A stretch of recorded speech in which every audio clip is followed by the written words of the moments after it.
Winter hit Silver Creek early that year. The wind cut through the thickest wool like a blade and turned breath into ghosts in the street. Main Street, usually alive with miners and merchants, lay quiet under a flat gray sky ready to drop more snow before dark. From the Lucky Strike saloon came the usual noise for a Saturday, a sour piano, the clink of glasses, laughter rough enough to warm cold hands. But another sound dragged people to doors and windows. Josiah Brennan, swaying drunk, burst through the swinging doors and yanked someone after him. "Come on, you worthless thing." His voice cracked across the frozen street. "Time somebody else dealt with you." He held his daughter by the wrist. Martha, 19. In a kinder life she might have had a ring, a cradle, a small fire of her own. Instead, she'd been born into silence. A fever stole her hearing when she was a baby and seemed to steal his love as well, souring over years into something mean. She stumbled in muddy snow, thin dress no match for the cold. Her winter shawl was gone, traded months ago for whiskey. Dark hair hung loose, tangling around a face that could have been pretty if not for that wary, tired look. The look of someone who learned to brace before the blow. "She's deaf," Josiah shouted, swaying on his feet. Cheap whiskey rolled off him in waves. Deaf as a stone. Can't hear nothing. Can't speak proper neither. Windows lifted. Shopkeepers stepped out. Even men from the saloon drifted into the street. Entertainment was scarce. Shame drew a crowd like honey draws flies. Mrs. Abigail Fletcher clutched her shawl tighter. "That poor child," she whispered. "Someone should do something." Nobody moved. 19 years I've fed this burden," Josiah ranted, spit shining on his lips. 19 years of shame. Her mother died birthing her. And for what? For this. He shook Martha's arm hard. She stumbled. She kept her eyes down. Meeting stares only brought worse. She could not hear their words, but faces were loud enough, disgust and judgment piled like stones on her shoulders. "So here's what I'm doing," he bellowed, spreading an arm as if on stage. "I'm giving her away. Free to anyone who'll take her." Uneasy laughter rippled. Elbows nudged ribs. A few crude jokes slipped out. Others stared with the easy relief of people glad it wasn't their problem. "She can cook some," he slurred. "Knows how to clean. Can't talk back neither. Perfect woman, ain't she?" The laughter turned darker. Young Tommy Morrison started forward, jaw tight. But his master's hand stopped him. "Don't be a fool, boy. That's family business." "But Mr. Garrett, he's her father. Law says he can do what he wants with her." Martha lifted her head just enough to scan faces she knew, people she'd served and stitched for. Not one met her eyes. "Now, come on!" Josiah roared. "Somebody take her. She don't eat much. I'll even throw in $5. He dragged out a crumpled bill. $5 whole to take this deaf burden off my hands." The crowd stirred. Even out here, where lines bent, this scraped raw. Selling your own daughter. It tasted wrong. Martha's fingers moved, small shapes tucked against her skirt signs from a book she once hid. He burned the book, not the language in her hands. Little prayers no one else could hear. "Nobody?" He sounded honestly surprised. "She's young, strong. Look at her. Ain't she worth $5 to somebody?" Cyrus, an old miner, spat into the snow. "Josiah, you're drunk. Take the girl home." "Home?" Josiah laughed, bitter as coffee left too long on the stove. "What home? Henderson's already threatening eviction." People weren't shocked. He'd been sliding for years. The farm sold. The good chairs gone. Now a rented room above the hardware store, and even that, slipping away.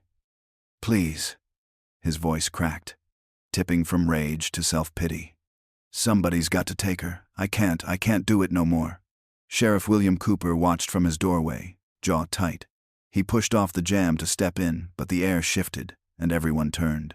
A figure came through the swirling snow like a legend you whisper about and never expect to see.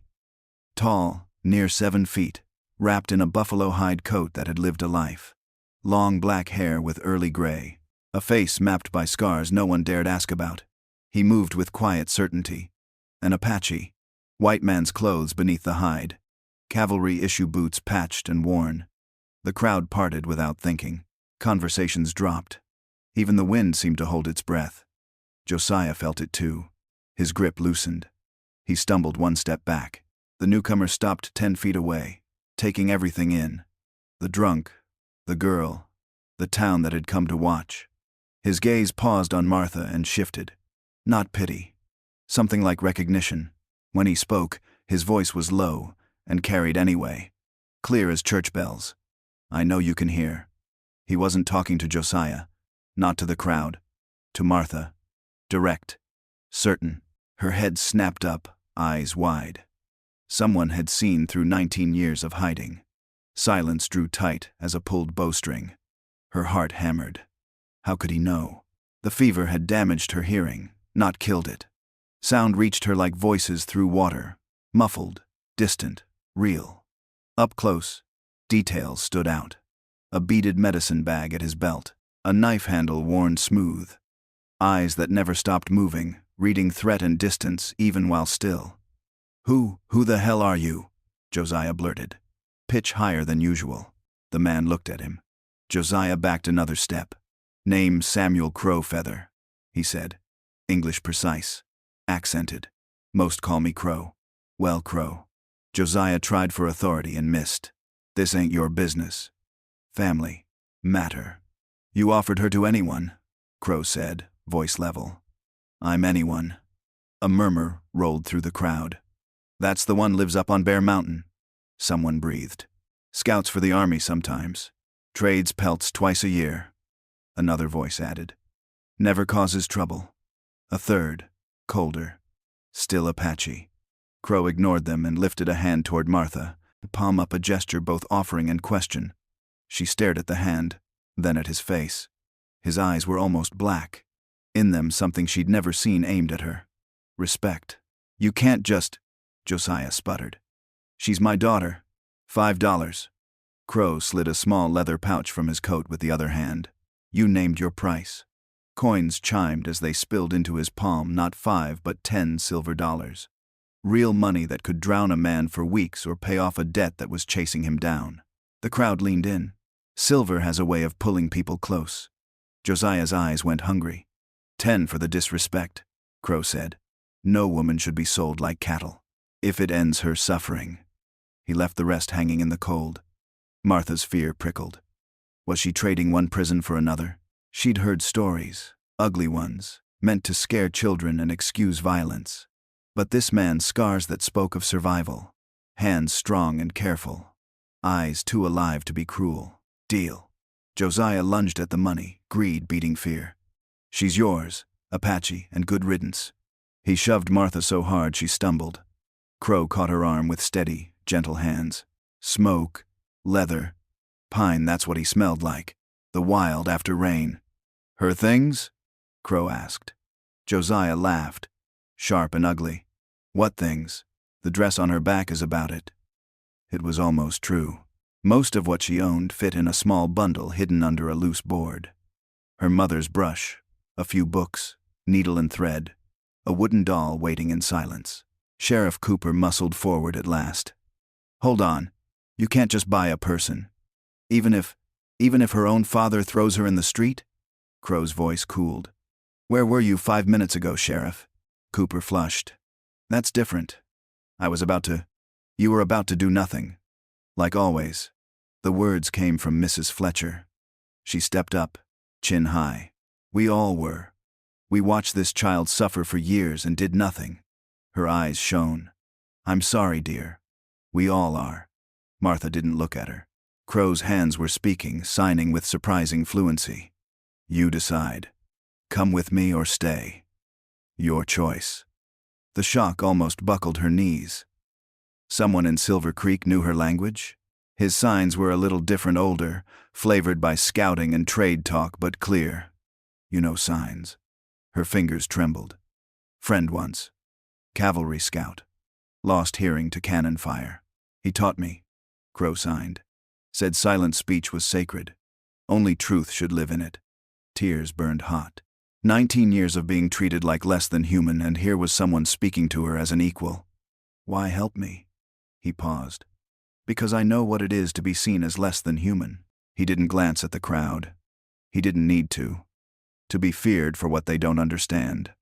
What's all that hand-waving? Someone demanded. They're talking, Sheriff Cooper said slowly, understanding dawning. She's talking. She's deaf, Josiah snapped, silver already disappearing into his pockets. Deaf and dumb. Deaf, maybe, Crow said aloud, eyes still on Martha. Dumb? No. His hands asked again. Will you come? Faces ringed them, some hard, some pitying, none understanding. The small room above the hardware store waited. So did fists and shame. Crow stood, patient and still, offering not ownership choice. She nodded. Crow shrugged off his buffalo coat and wrapped it around her. It smelled like smoke and safety and swallowed her whole. We go now. Wait. A flicker of sobriety hit Josiah. I didn't mean she's my daughter. Was, Crow said. You took the silver in front of witnesses. She can't just go with a savage, Silas Boone shouted from the edge of the crowd. Mustache waxed and courage borrowed. It ain't decent. More decent than selling her in the street, Crow said. Body quiet. Presence suddenly larger. A white woman with an Apache? People will talk. Silas pushed on. People always talk, Crow said, turning away an insult and an ending. To Martha, his hands shaped calm words. My horse is at the end of the street. Can you ride? A little. Good enough. They walked. The crowd peeled back. Martha kept her chin up, eyes forward. The whispers followed like smoke. Wrapped in the great warm coat, next to this scarred stranger who spoke to her like a person, she felt something she had not felt in years. Hope. Behind them, Josiah's voice cracked into a wail. Martha, Martha, come back. I didn't mean it. I'm your father. She didn't turn. She'd been deaf to his pleas long before she learned how to close her ears. Crow's hand found the center of her back, steady and light, guiding her forward through falling snow toward the painted horse that waited black and white like winter itself. Crow swung onto the horse with effortless strength, then reached down, hand extended. Martha hesitated only a heartbeat before taking it, letting him lift her as though she weighed nothing. She sat sideways in front of him, the buffalo coat wrapped tight, her pulse hammering with fear and a strange, dangerous thrill. This ain't over, Silas Boone shouted behind them, red-faced and furious. Sheriff, you can't just let him take her. Sheriff Cooper exhaled heavily, his voice cold. No laws broken here, Silas. Leave it. But she's... Which word aren't you about to use? The sheriff's eyes hardened. Deaf? Unwanted? Better off anywhere but here? Think carefully before you finish. The crowd muttered, but no one stepped forward as Crow turned his horse toward the mountain trail. Martha risked one last glance back. Josiah stood in the middle of the street, silver dollars clutched tight, the other hand reaching out as if he could pull her back by will alone. For a moment, pity threatened to weaken her resolve. Then Crow clicked his tongue. The horse surged forward, and the town shrank behind them, its judgment swallowed by the falling snow. The trail wound higher into the wilderness. Snowflakes thickened, erasing their tracks almost as soon as they formed. Martha clutched the coat tighter, leaning back against Crow's solid warmth. She didn't know what awaited her, didn't know if she'd just traded one danger for another. But for the first time in 19 years, she was moving toward something instead of merely enduring. The forest closed around them, towering pines heavy with white, their branches like cathedral arches. The only sounds were the horse's breathing and the crunch of hooves. Crow rode in silence, but it wasn't the suffocating silence of her father's house. This was steady, calm, alive. Occasionally, his hands moved in her peripheral vision, signing simple instructions. Hold tight here. Duck your head. Almost there. Though the cold bit at her cheeks, she felt safer than she had in years. She found herself watching his scarred hands on the reins, one finger missing its tip, pale lines crossing his knuckles, battle maps of old wounds. After 3 hours, full darkness fell. The horse slowed as a shadow emerged from the rock face, a cabin, almost invisible until Crow lit a lantern by the door. It was small but sturdy, logs fitted tight, smoke threading from a stone chimney into the night sky. Wait. Crow signed before dismounting. Then he reached up to help her down. Her legs, stiff from riding, wobbled, and his hands steadied her gently. The inside was nothing like she expected. Worn wooden floors, not dirt. A proper iron stove radiating comforting heat. Shelves lined with neatly arranged tools. Dried herbs scenting the air with sage and sweetgrass. But what truly stole her breath were the carvings. Every surface told a story. Tiny animals along shelf edges. Intricate patterns flowing over furniture. Larger sculptures standing alone, a wolf mid-howl. An eagle frozen in flight. A woman's face so lifelike Martha half expected her to blink. Crow caught her staring. "My work," he signed. Aloud, he added, "helps pass winter nights." He moved with practiced efficiency, feeding the stove, lighting oil lamps, pulling food from a wooden cash box. Martha stood motionless, still wrapped in his coat like armor, unsure where to belong in this strange new world. "Sit," he signed, gesturing to a chair near the stove. "You're safe here." Safe. Such a small word for such a massive promise. She sank into the chair, the warmth seeping into her bones, the word echoing in her heart. Crow filled a pot with snow to melt on the stove, then took down 2 delicate ceramic mugs painted with tiny blue flowers. Their fragility in his large, scarred hands softened something deep inside her. He opened a trunk in the corner, retrieving carefully folded clothes, a gray wool dress, clean and mended, and a knitted shawl in an unfamiliar pattern. His hands moved slower now, weighted with memory. My sister's. She died 5 winters ago. Sickness. He offered them to Martha. She would be honored if you wore them. Martha's hands trembled as she accepted the garments. They smelled faintly of cedar and lavender. She signed back, "Thank you," then pointed to a corner, asking silently if she could change. Crow nodded and turned his back, busying himself with the tea. She shed her thin, damp dress quickly, gasping at the warmth of the wool against her skin. The dress fit fairly well, though she had to roll the sleeves. The shawl was soft and cloud-like, clearly woven with skill and care. When she emerged, Crow had set a small table with those flowered cups, steam curling from pine needle tea. Alongside it lay dried meat, dense journey bread, and to her shock a small pot of honey. They ate quietly, but Martha's eyes kept wandering. Everything here spoke of a life built deliberately. No whiskey bottles, no chaos. Even the firewood was stacked with artistic precision. Finally she signed, "How did you know?" Crow raised an eyebrow. "That I can hear." Others never guessed. He was silent for a long moment, sipping tea. Then his hands moved. "Your eyes. When your father shouted, you flinched before you saw him move. When horses passed, you turned toward the sound. Small things. I trade in town twice a year. I see more than people think." His signs slowed, darker now. "I saw him strike you last summer, behind the general store." Shame flooded Martha's face. That day, the spilled flour, the slap, the crowd pretending not to see. "Why didn't you?" She stopped. What could he have done? An Apache defending a white woman would have sparked violence. "I wanted to," he signed, reading the unfinished question in her eyes. "But it would have made things worse. Sometimes, waiting is the only choice." He rose, crossing to a shelf, and returned with a small wooden box. Inside lay papers, carefully kept.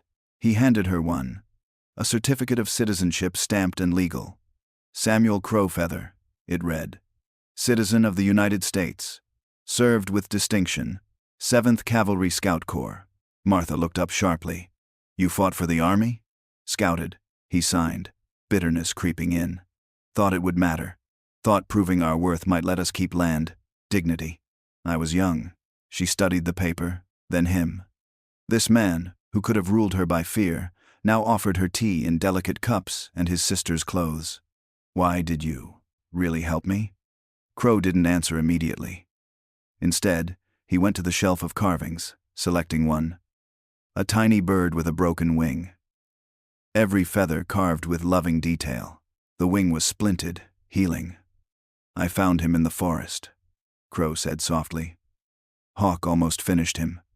Most would have let him die. I couldn't." He placed the carving in her hands. Sometimes broken things just need a chance. Martha's throat tightened.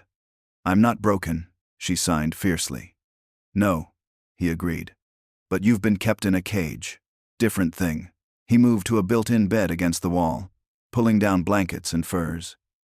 You'll sleep here, he signed. I'll take the floor by the stove. That bed is yours. You're my guest. Safe. That word again, wrapping around her like a second blanket. As he unrolled his bedding, giving her privacy, Martha studied the cabin anew. On a high shelf she spotted women's things, a silver brush, a sewing basket spilling colorful thread.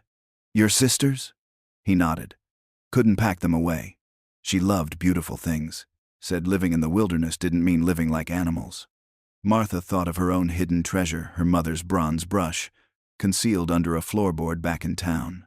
She signed softly. She sounds wise. She was, he signed back. Crow banked the fire carefully. Sleep now.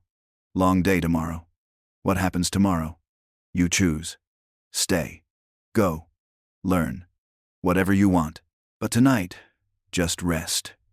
Martha crawled into the bed, a real mattress, warm blankets, pine sweet filling. For the first time in years, she slept without fear.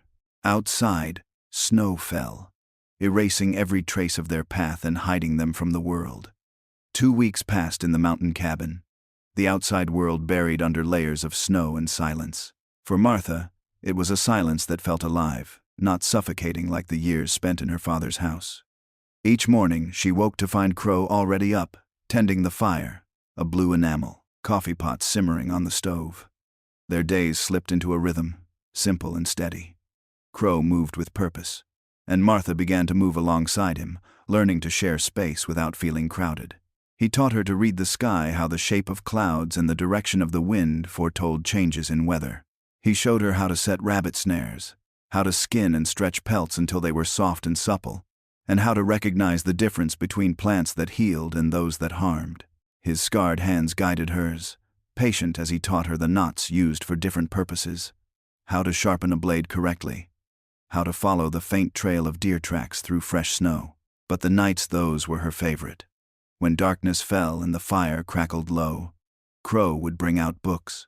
Martha devoured them with a hunger sharpened by years of deprivation. His collection was a treasure. Shakespeare, Emerson, worn field guides filled with sketches of birds and plants, even a beloved copy of Jane Eyre that had once belonged to his sister. Crow also taught her a new language, the Plains trade sign talk, a language born from necessity between tribes and travelers. It was more fluid than the signs Martha had learned alone from her burned book, and designed for vast distances and quick understanding. Your hands are quick, he signed one night as she practiced, firelight flickering between them. I had years of practice hiding my words, she signed back with a small smile. Now I want to speak them all. His rare smile lit his scarred face.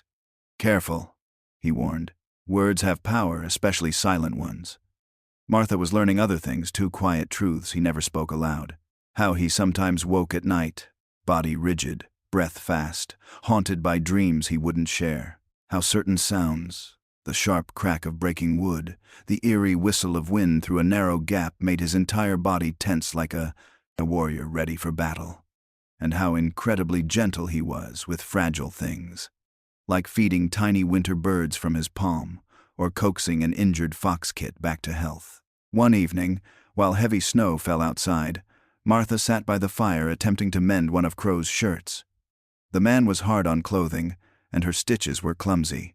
She pricked her finger, hissing softly as a bead of blood welled. Here, Crow said gently, taking the shirt from her. He showed her how to hold the needle correctly, his warm hands guiding hers, teaching her neat, durable stitches. Your sister taught you, she signed when he sat back. My mother first, he signed. Then Sarah, yes. His eyes grew distant, shadowed. Apache boys learn what they must to survive. Cooking, sewing, building, all survival.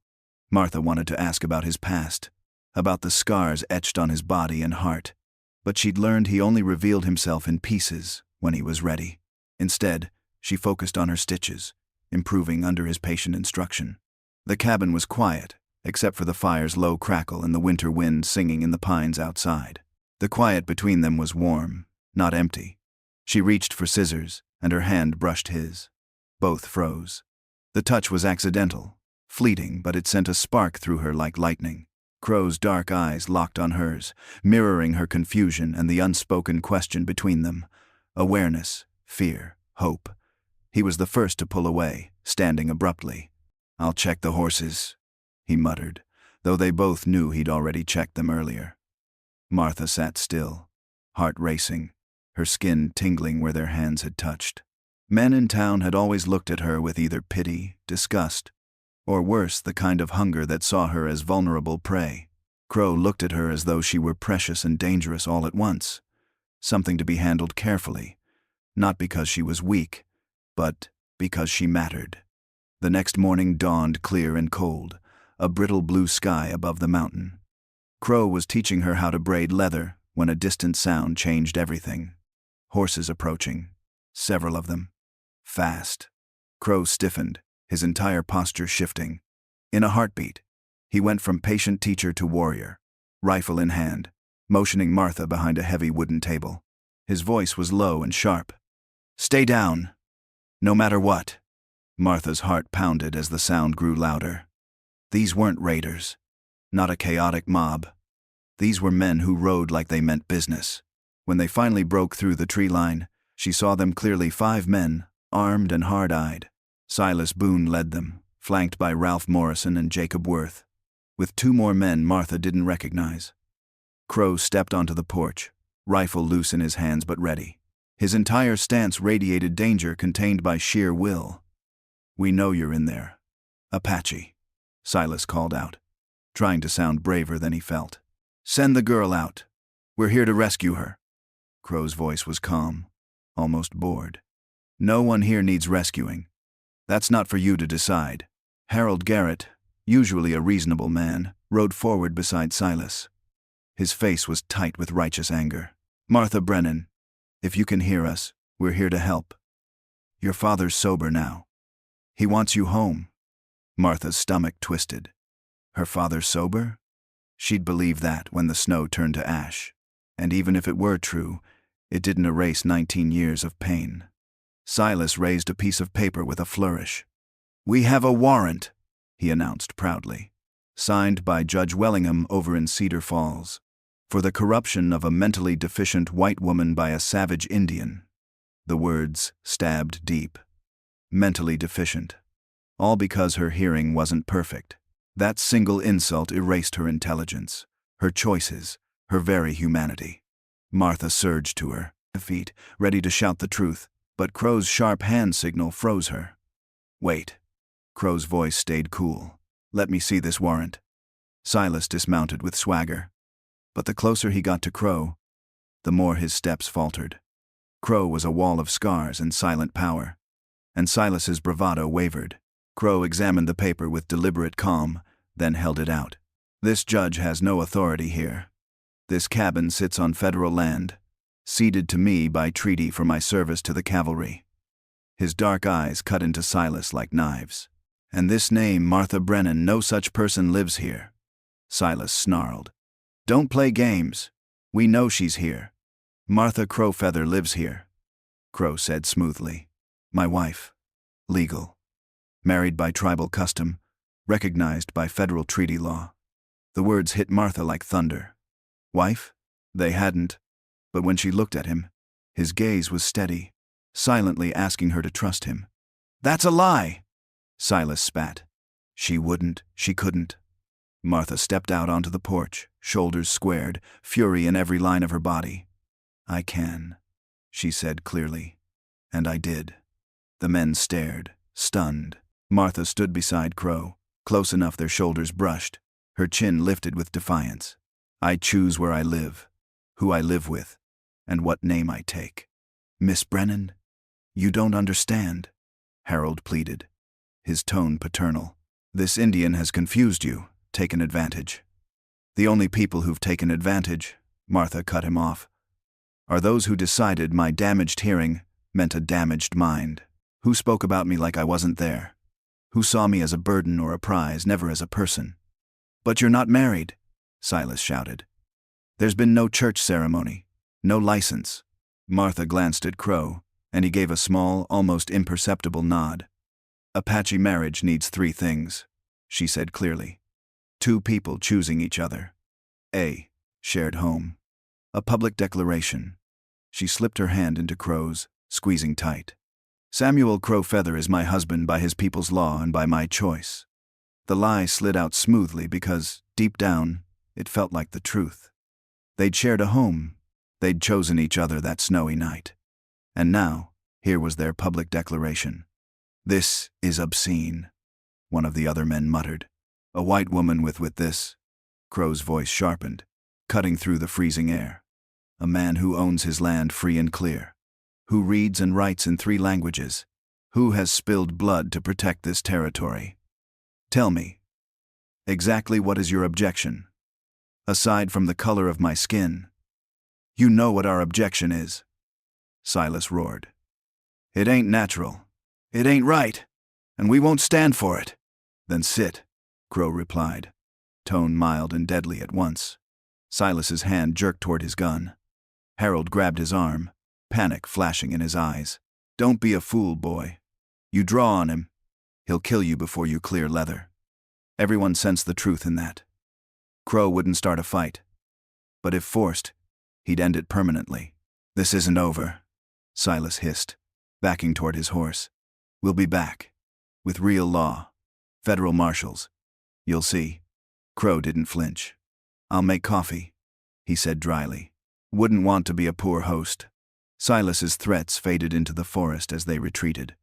Only then did Martha realize her hand was still wrapped in Crow's. She started to pull away, but he held it gently, his voice quiet. I'm sorry for the lie. It was the only way. Martha searched his face. Was it truly a lie? Crow's gaze was steady, intense. The ceremony doesn't make a marriage. The choice does. The living of it does. His free hand rose, barely touching her cheek. I would choose you, Martha. I already have. But you must choose freely, too, not because of them. Tears blurred her vision. She leaned into his touch. I chose you that night in the snow. When you saw me. When you spoke to me, instead of about me. When you held out your hand. Crow kissed her then, soft, careful, reverent. Martha had never been kissed before. This felt like coming home after a lifetime lost in the cold. When they parted, Crow rested his forehead against hers. They'll be back, he warned. With more men, more lies. It may get ugly. Let them come, Martha said, steel in her spine. I've lived through ugly my whole life. At least now I have something worth fighting for. Crow's rare smile curved his lips. My fierce little bird. They have no idea what they've awakened. Together, they stepped back into the cabin, hands entwined, the firelight warming their faces. The little home was no longer just a refuge. It was a beginning, a future they'd fight to protect. The rumors slithered down the mountain like venom, carried on winter winds and wagging tongues. By the time they reached Silver Creek, they had mutated into something monstrous. She's with child, Mrs. Garrett whispered across the counter of Henderson's general store, her eyes wide with scandal. My Harold swears he saw her himself. Said she looked different, fuller. Mrs. Henderson's lips curved into a sharp smile, delighted by the gossip. Well, well, that explains everything, doesn't it? Her voice rose just loud enough for other shoppers to hear. We all knew something unholy was happening up there. By nightfall, the entire town buzzed with one poisonous lie. Martha Brennan was carrying the Apache's child. It didn't matter that it was impossible. She'd only been gone 2 months. Truth didn't stand a chance against fear and prejudice. Silas Boone seized the rumor like a weapon. He had returned from his last humiliation, bitter and bruised. And this gave him new fire. I told you all, he shouted from atop a whiskey-soaked table at the Lucky Strike saloon. That savage ruined her. Now she's bearing his half-breed spawn. The saloon roared in outrage. Even Sheriff Cooper, usually calm, couldn't hide the unease in his eyes when the whispers reached him. Mixed-blood children lived in a world that despised them from both sides. If Martha truly were pregnant, Her future and the child's would be brutal.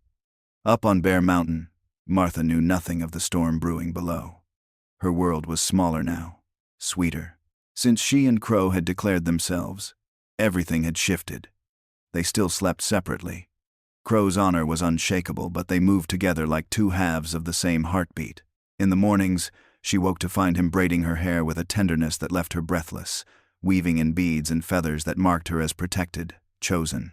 In the evenings, she baked fresh bread while he mended their gear, and they'd share soft smiles over simple meals. Small touches filled the days, his hand brushing her back as they worked, her fingers brushing his when she passed him tools. 3 weeks after Silas's last visit, necessity forced them down the mountain. A late blizzard had damaged part of the cabin roof, and they needed supplies to fix it before the next storm. As they descended, Martha wore Sarah's gray wool dress, now neatly hemmed, and the soft shawl around her shoulders. Crow had taught her to braid her hair the way his sister once wore hers. She looked nothing like the broken girl who'd been dragged through the snow that night. "Remember," Crow signed, as they approached town, his dark eyes serious. "You owe them nothing. No explanations. No apologies." But as they rode into Silver Creek, Martha could feel the eyes on her. Conversations stopped mid-sentence. Mothers pulled children close. Men leaned in doorways, whispering. Their stares were different now, no longer curious or pitying, but horrified, fascinated. Their first stop was Henderson's general store. Crow tied the horse and helped Martha down, his hand steady on her elbow. Inside, Mrs. Henderson's face shifted through several expressions: surprise, judgment, and then icy sweetness. "Well," she said loudly, her tone dripping venom, "look what the snow dragged in." Crow moved efficiently, gathering what they needed. Martha followed, catching fragments of whispers through her damaged hearing. Living in sin. Poor thing probably doesn't even know what he's doing to her. What else would you expect from an Apache? At the counter, Mrs. Henderson tallied the goods sharply. "That'll be $2.40, she announced, then added, her voice sweet and poisonous, "though I do wonder if the young lady understands what kind of arrangement she's gotten herself into." Martha's fingers curled into her shawl, but Crow simply set the coins on the counter with deliberate calm. "The lady knows exactly where she is," he said, his voice soft but cutting, "which is more than some can say." They were loading supplies onto the horse when trouble appeared. Silas Boone strutted down the street with Ralph Morrison and Jacob Worth, trailing like obedient dogs. His coat was brushed, his boots polished, his mustache gleaming with wax all false shine on a rotten core. "Miss Brennan," he called, ignoring Crow entirely. "Martha, you don't have to stay with him. We've arranged something. The church has agreed to take you in. You can work for Reverend Fletcher. Live respectably." Crow's hands paused on the bundle of supplies, his body taut, but he let Martha speak for herself. Ralph snickered, loud enough for everyone to hear. "She can't even hear you, you idiot!" Then, leering, he added, "Though cleaned up like this, she'd be pretty. Shame about those ears." Jacob's laugh was uglier. "Pretty enough for some things." His eyes raked over Martha in a way that made her skin crawl. Crow straightened to his full, imposing height. The 3 young men instinctively stepped back, all except Silas, whose pride kept him rooted. "We're trying to help," Silas insisted, his voice cracking as he addressed Crow. "It ain't right, her living up there with you. People are talking. They're saying," he lowered his voice theatrically, "saying you keep her because she can't scream for help." The implication hung like smoke in the frozen air. Crow's jaw tightened, but instead of replying to Silas, he turned to Martha. His hands signed quickly. "Your choice. We can leave now." Martha's breath steadied. No, she was done running. She stepped forward, her chin high, and spoke aloud, her voice hoarse from years of silence but clear enough to carry. "I can hear you." The crowd gasped. Every filthy word they'd ever whispered about her, she'd heard them all. "I've always been able to hear," she continued, gaining strength with each word. "And I've heard what this town says about me. About him. About decency." Ralph stumbled back, pale. "You You can talk? Martha's voice rang out, fierce and unwavering. Where was your decency when my father beat me bloody? Where was the church's help when I went hungry? Where were any of you when he tried to sell me like livestock? Now see here, Miss Brennan, Silas began. No. She cut him off like a blade.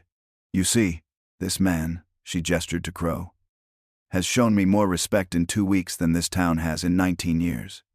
He speaks to me, teaches me, treats me as a person, not a burden or a freak to be pitied.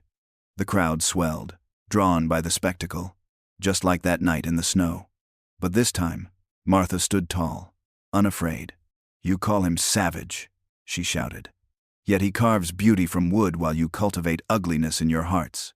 You preach Christian charity while practicing none. Her voice cracked, raw and powerful.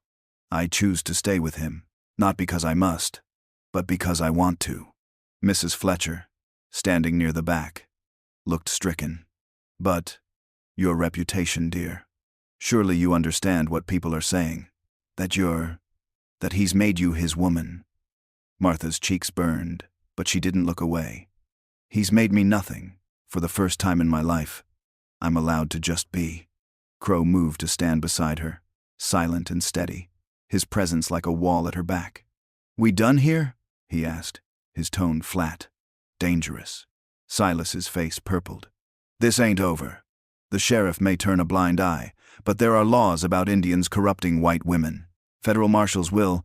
Sheriff Cooper's voice boomed as he forced through the crowd. Enough, Silas. Go home. All of you. But Sheriff, I said go home.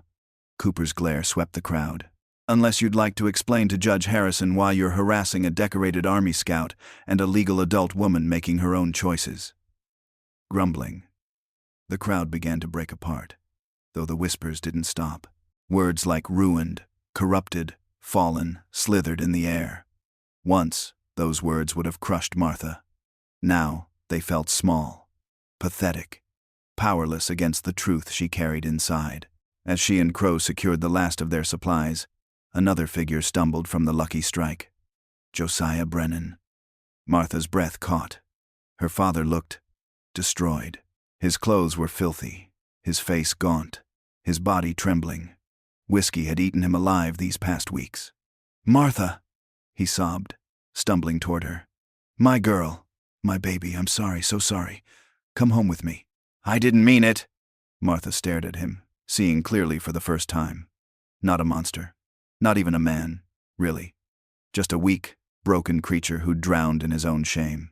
I know, she said quietly. But sorry doesn't undo the years. Sorry doesn't heal bruises or fill empty bellies.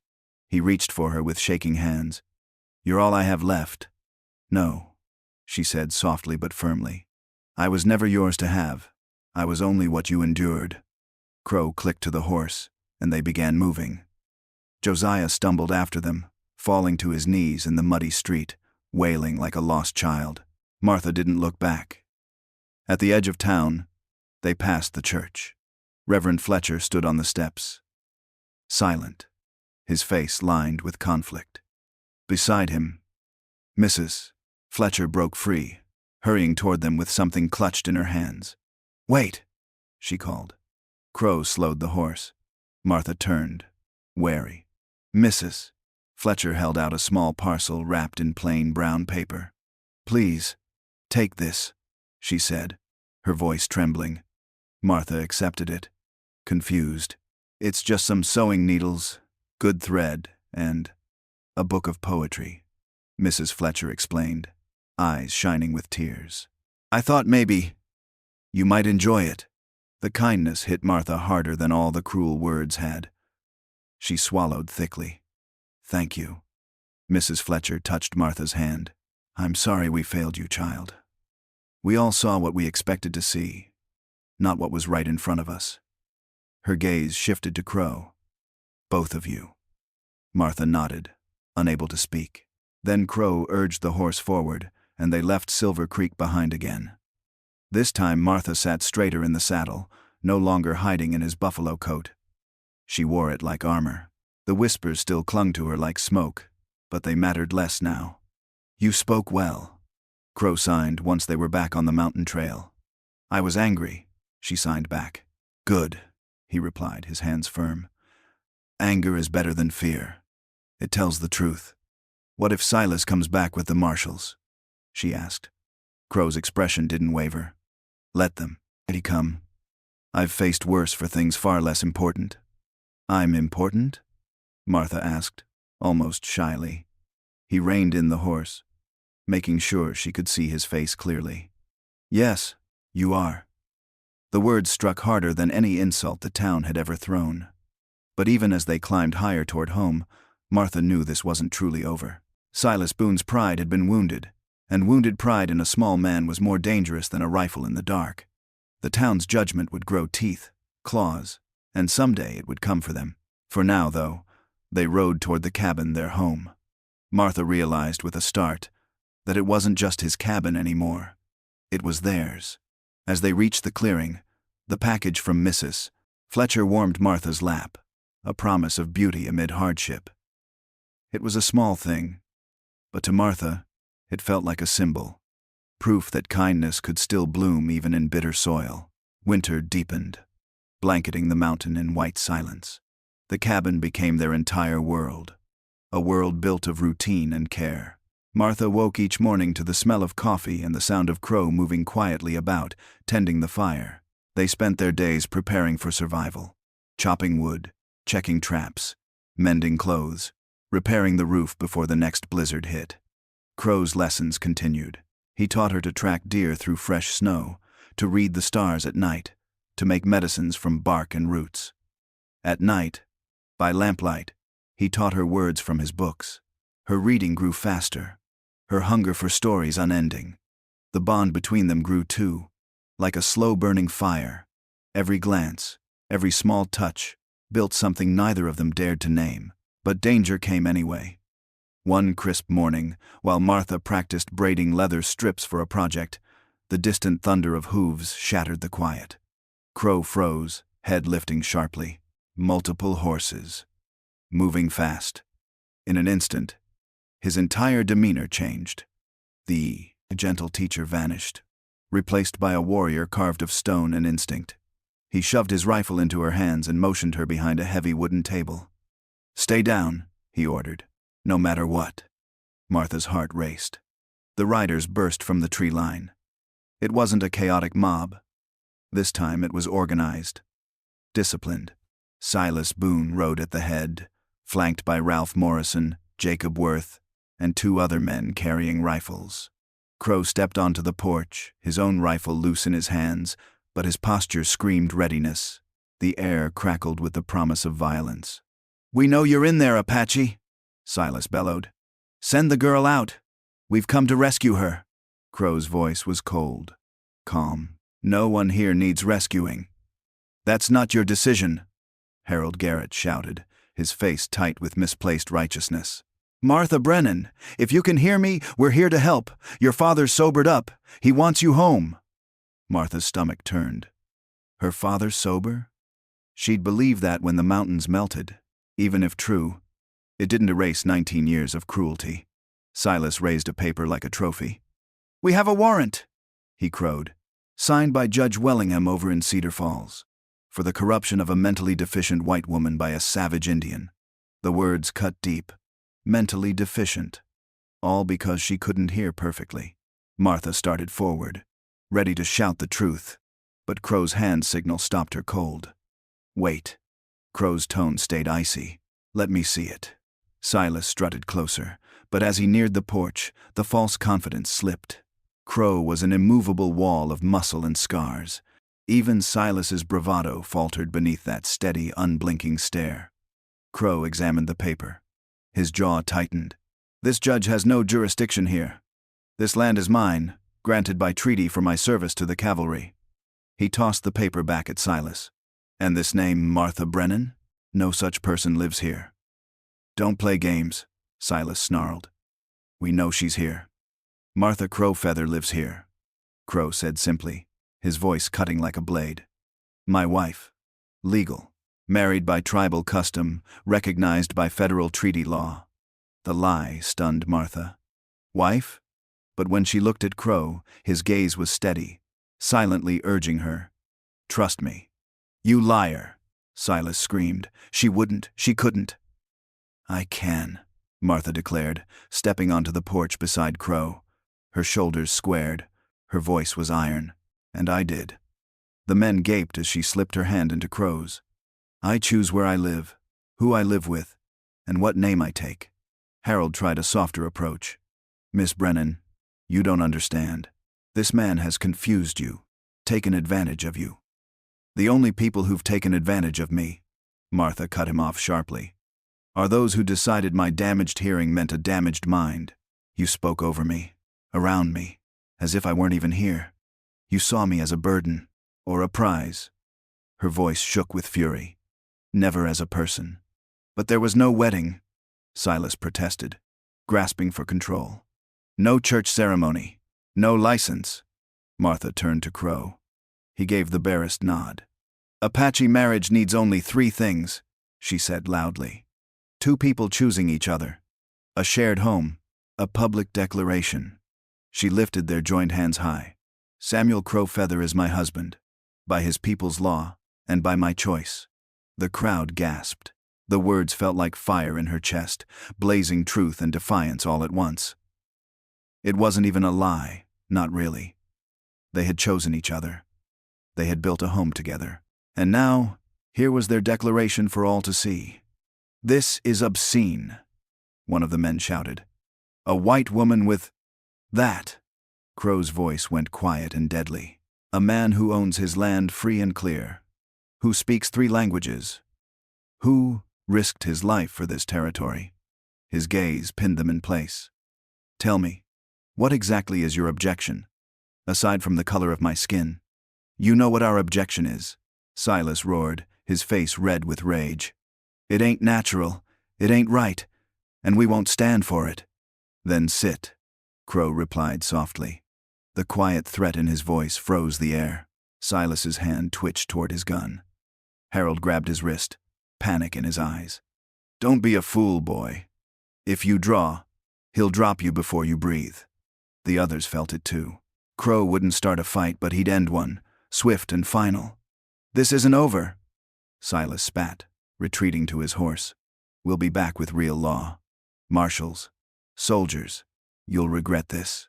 Crow didn't flinch. "I'll have coffee ready," he said dryly. The hunting party slunk away, their courage bleeding out with every step. Only when they were gone did Martha realize she was still clutching Crow's hand like a lifeline. "I'm sorry," he murmured, "for the lie, but it was the only way." Her voice trembled.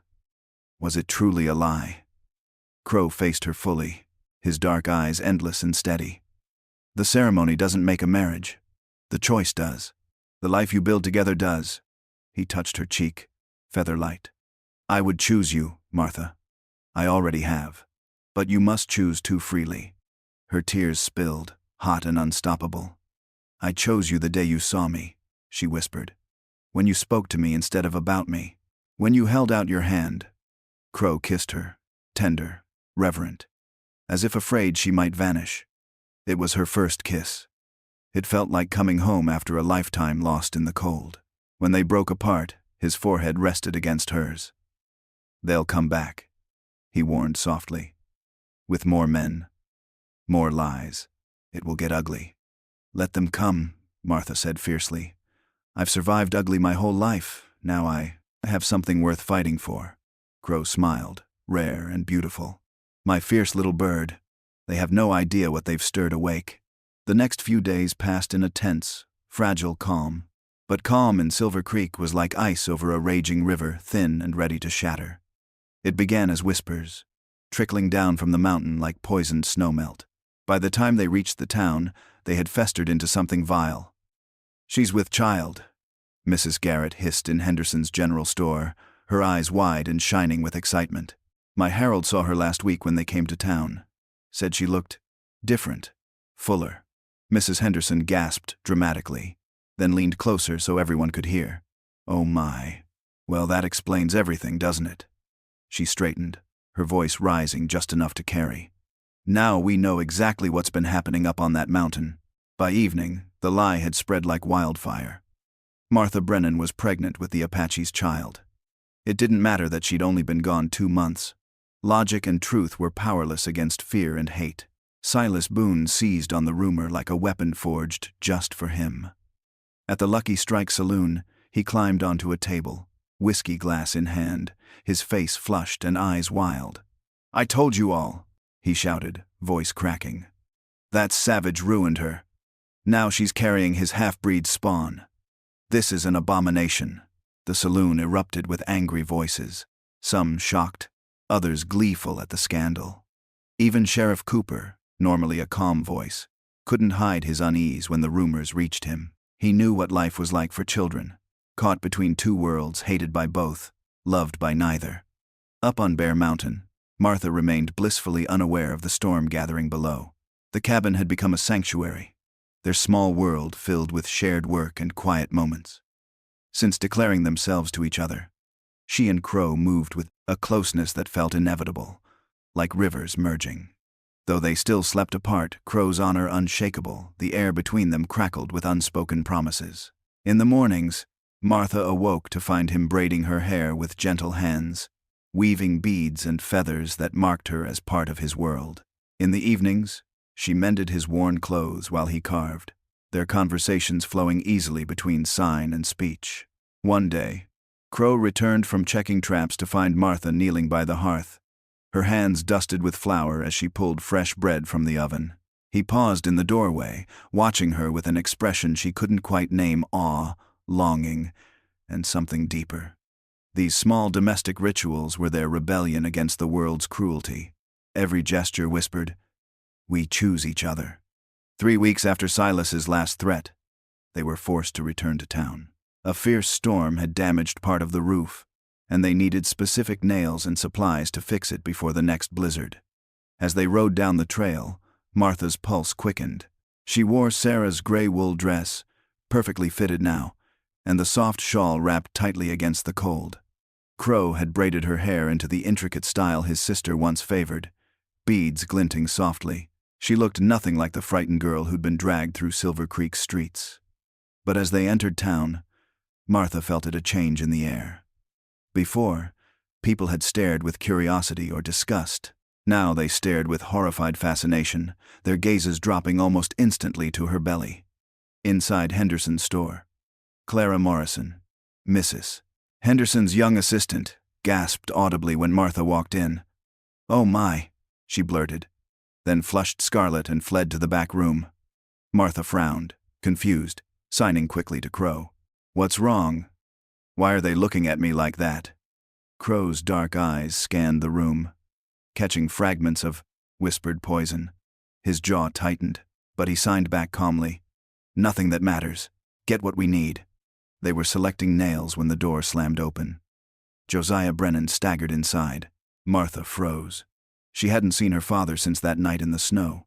The man before her was almost unrecognizable, thinner, his skin sallow and yellowed, his hands trembling with permanent shakes. For the first time in her life, he was sober.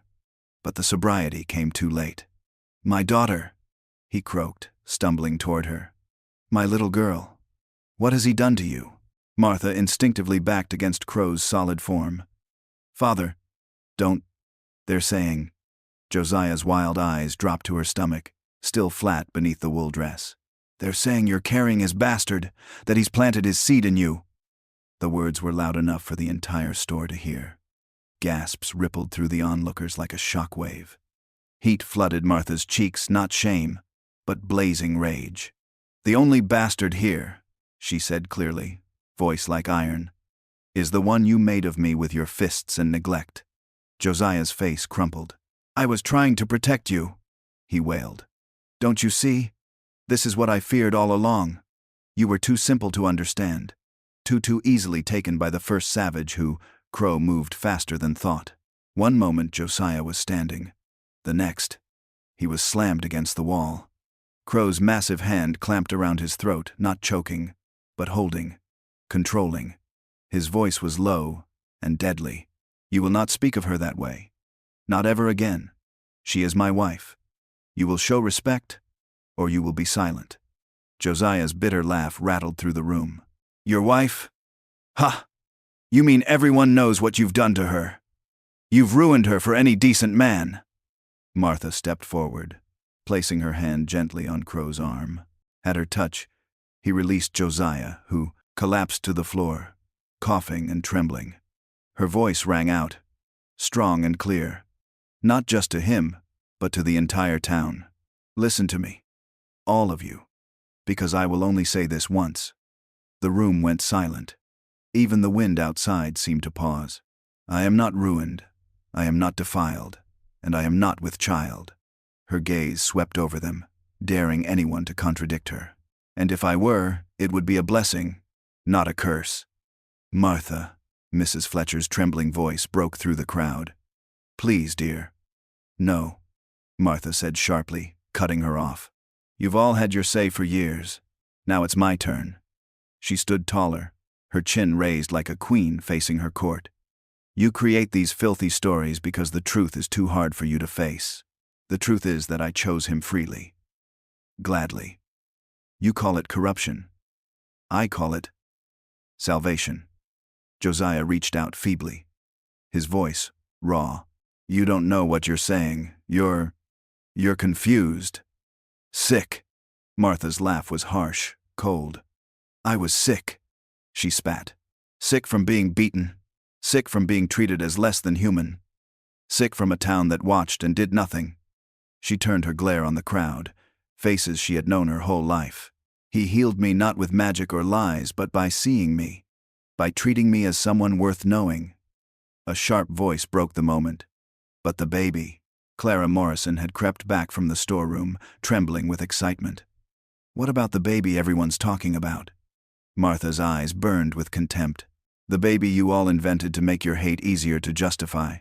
There is no baby." Her voice dropped, dangerous and proud. "And when there is, it will be born of love, not the ugliness you imagine." "Harlot!" someone hissed from the back. Martha's chin lifted higher. "If choosing love over fear makes me a harlot, then I will wear the name with pride." Crow had been potty, silent through her speech, his presence towering behind her. Now he stepped forward, gathered their supplies, and placed exact payment on the counter. "We're done here," he said flatly. "We'll trade in Cedar Falls from now on. Their money spends just as well, and their tongues wag less." But before they could leave, the door burst open again. Silas Boone strode in, flanked by two grim-faced strangers wearing federal badges. "That's them," Silas crowed, pointing at Martha and Crow. "The Apache and the woman he's corrupted." The older marshal, a weathered man named Davis, surveyed the room carefully. "Samuel Crowfeather," he said. Crow stood tall. "I am." "We've had complaints," Davis said, his tone neutral. "Several. About you holding a white woman against her will." Martha stepped forward, voice sharp as a blade. "Do I look held against my will?" The marshal studied her, the clean dress, the proud stance, the way she stood close to Crow by choice. "No, ma'am," he admitted slowly, "but I need to hear it from you. Are you here freely? Has this man harmed or forced you in any way?" "The only force used," Martha said clearly, her voice carrying to every corner of the room, "has been from those trying to separate us. My husband has shown me nothing but respect." Husband, Davis blinked. "By Apache custom," Crow confirmed. "Legal under treaty law." The younger marshal shifted uneasily, but Davis nodded. "Folks here seem to think the lady is simple-minded, unable to make such choices." Martha laughed, a sharp, ringing sound that cut through the tension like an arrow. "Simple-minded. I speak 3 languages now. English, sign, plains, trade talk. I can read, write, trap, skin game, identify 30 medicinal plants, and track deer through new snow." She took a step closer, eyes blazing. "If that's simple-minded, what does that make them?" The crowd shifted, uncomfortably. Even Davis's mouth twitched toward a reluctant smile. "Point taken," he said dryly. He turned to Silas. "I see no crime here. No evidence of force or corruption. What I do see is a legal marriage between 2 consenting adults, and a lot of folks who don't like it. That's not a federal matter." Silas's face twisted with desperation. But she's pregnant. With his mongrel child. Martha placed her hands deliberately on her flat stomach. Am I? She asked coolly. Dr. Henderson, you've delivered half this town. Come examine me. Tell them the truth. The elderly doctor, who had been lingering near the doorway, shook his head. I don't need to examine her, he said firmly. Any fool can see she's not carrying. 2 months ain't long enough to show. The silence that followed was damning. All eyes turned to Silas. Then where did this rumor come from? Martha asked, her voice sweet and poisonous. Her gaze never left Silas's face. Who invented it? Even the marshals looked disgusted now. We're done here, Davis said sharply. And if I have to ride back here again for false complaints, someone will face federal charges for filing them. He looked directly at Silas. That's a crime I do have jurisdiction over. The marshals turned and left, leaving Silas alone in his humiliation. Hatred burned in his eyes as he spun on Martha. You think you've won? He snarled. No decent person will ever accept you again. You'll be outcasts forever, you and your half-breed brats. Crow moved to step forward, but Martha stopped him with a touch. This was her fight. Good, she said clearly, her voice cutting like ice. If being decent means being like you, small, cruel, terrified of anything different, then I want no part of it. I'd rather be an outcast with him than accepted by you. Then she turned to her father, who sat slumped on the floor, broken and silent. Goodbye, Father. I forgive you, but I'm done with you. Don't seek me out again. With that, she and Crow walked through the stunned crowd like royalty, leaving a ruined court. Behind them, Silver Creek erupted into chaos, accusations, defenses, shouting. But Martha didn't care. She was free. At the edge of town, Crow helped her onto the horse.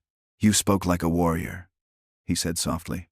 I am a warrior, Martha replied, her voice steady. You taught me that. As they rode toward home, she thought of all the lies, the gossip, the judgment that would follow them. Let them talk. Their truth, love, strength, freedom, was more scandalous than any rumor. There will be children someday, she said suddenly, glancing back at the town shrinking in the distance. When we're ready, and they'll be beautiful. Crow's arms tightened around her. They'll be fighters, he promised. They'll have to be, Martha said fiercely. The world needs more fighters. Bear Mountain rose before them, stark and beautiful against the winter sky. It wasn't just a refuge anymore. It was home. The night turned suddenly savage. Clear, moonlit skies gave way to a storm that rolled in like an invading army. The wind howled, rattling the shutters of the cabin, bringing with it a sense of foreboding that sank deep into Martha's bones. She woke to the sound of horses, many of them, their hooves pounding like war drums through the frozen ground. Crow's hand closed on her shoulder, urgent but controlled. His eyes were sharp, his body already coiled for battle. They're here, he signed, his hands a blur in the flickering firelight. Get dressed, quickly. Martha's blood ran cold. Through the frost-etched window, she saw torches snaking through the trees, fiery brands bobbing like a procession of demons. At least a dozen men, maybe more. Her fingers shook as she pulled on her clothes, the heavy shawl wrapping around her trembling frame. She'd known this day would come ever since Silas's last threat. She'd seen the hunger for violence burning in his eyes. Crow was already armed, a rifle slung across his back, a pistol at his hip, a knife glinting in his belt. He moved with deadly calm, positioning himself by the door like a predator, calculating the perfect moment to strike. How many? Martha signed desperately. Crow's hands moved without hesitation. 15. Maybe 20. Her breath caught. Too many. Far too many. The riders stopped just beyond rifle range, their torches forming a half-circle of fire and hate around the cabin. Silas Boone sat at the head, his face twisted with triumph and rage. Behind him, Ralph Morrison, Jacob Worth, and a scattering of other men some Martha recognized, others drunk on righteousness and cheap whiskey. Crow Feather, Silas's voice rang across the clearing, amplified by the cold, brittle air. We've come for the woman. Send her out and we might let you live. Crow's laugh was soft, chilling. Generous, he said. But no. You've had your chance, Silas roared. The whole territory knows what you've done. The shame you've brought. It ends tonight. We'll burn you out if we have to. Martha's heart slammed against her ribs. She started forward, but Crow's arm barred her path. No, he signed sharply. I won't let them hurt you because of me. They'll hurt me either way. She signed back, her hands shaking but defiant. Her eyes locked on his. Together. Or not at all. You've got 1 minute, Crowfeather, Silas screamed. 1 minute before we set fire to that cabin and drag her out. Martha's mind spun. 20 armed men. A mob burning with hate. Crow couldn't fight them all. Neither could she. But maybe they didn't need to fight. Maybe they could frighten them instead. Trust me, she signed fiercely. Before he could stop her, she flung open the door and stepped onto the porch. The crowd gasped. Martha! Several voices cried at once. Relief, anger, disbelief tangled together. She stood tall, her hair loose and wild, spilling around her shoulders like a dark banner. The torchlight painted her face in flickering gold and shadow, turning her into something otherworldly. She looked nothing like the cowering, broken girl they remembered. You want me? She called, her voice sharp and carrying. Then get off your horses and take me. The men shifted uneasily. This was not the trembling victim they had come for. This was a warrior standing on her own ground. Come down, miss, Harold Garrett called, trying for soothing authority. We're here to help you. Help? Martha laughed, and the sound was like glass breaking.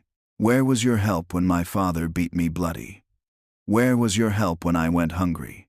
When he tried to sell me like cattle? She pointed a shaking hand at Silas.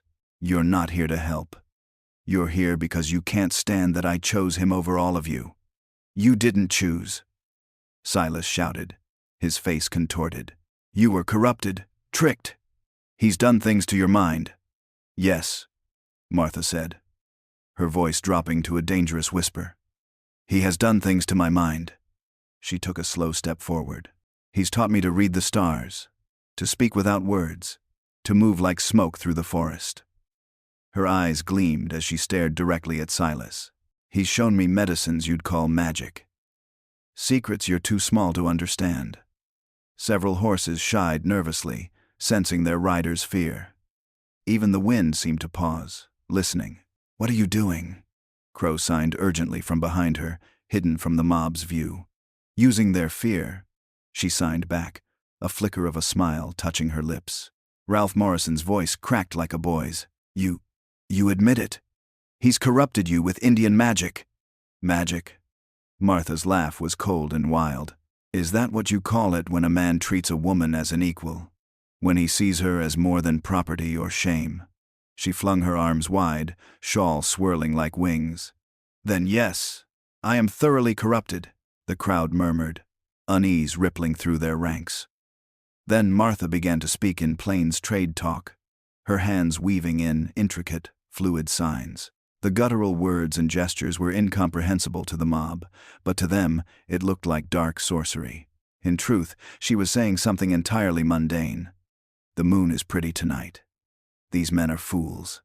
I hope Crow remembered to keep the coffee warm. But the effect was electrifying. Several men crossed themselves. Others gripped their rifles tighter. Their fear had been turned into something living and sharp. Stop that! Silas shrieked, his voice breaking. Stop that devil talk! Crow stepped out beside Martha then, moving with lethal grace. He didn't raise his rifle. He didn't need to. His mere presence was enough to thicken the air with danger. You point a gun at my wife again, he said, voice soft and deadly. And you'll be the first to die.